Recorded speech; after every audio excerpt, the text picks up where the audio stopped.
what is the likelihood we would have people claiming there's an empty tomb, even in Jerusalem, when it could have been, Christianity could have been stopped if the empty tomb was refuted by demonstrating the body? What is the likelihood we'd have documents written by Jews in the first century saying Jesus had risen from the dead?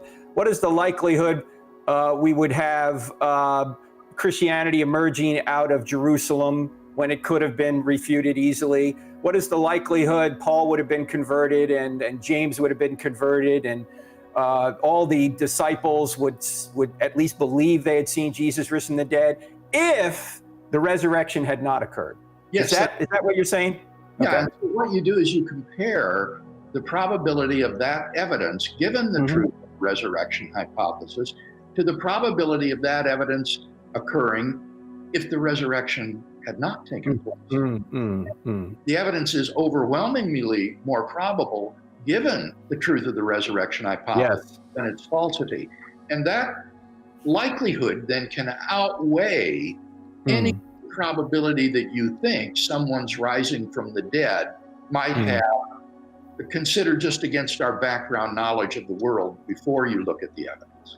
Well, you have pointed out so brilliantly that, of course, if the background knowledge includes the fact that Jesus, or I should say that God created the universe out of nothing, that the greatest miracle has already occurred, the probability for another miracle is not nothing, it's something that God could, if he could create the universe out of nothing, raise Jesus from the dead. Yeah, that's exactly right. Let's be clear for our listeners. Up to now, we've been talking about the likelihood.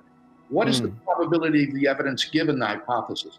Now we're shifting to that other probability. What is the probability of someone's rising from the dead, given our background knowledge of the world?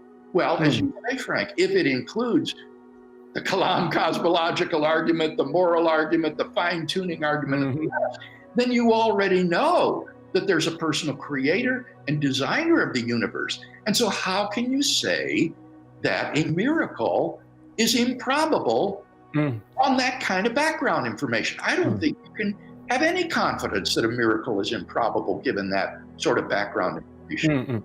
It's interesting, too, that they say that miracles don't occur because we don't observe them, which is sort of begging the question, as C.S. Lewis pointed out. But if miracles occurred all the time, Bill, if resurrections occurred routinely, the resurrection of Jesus would mean nothing. They have to be rare to get our attention, don't they?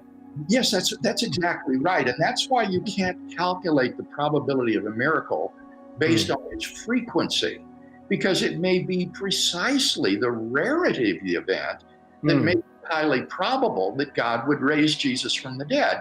It would be such a singular, spectacular vindication of Jesus' radical personal claim. So the very unusualness of the event could be why it would be very probable that God would pick it to vindicate his son.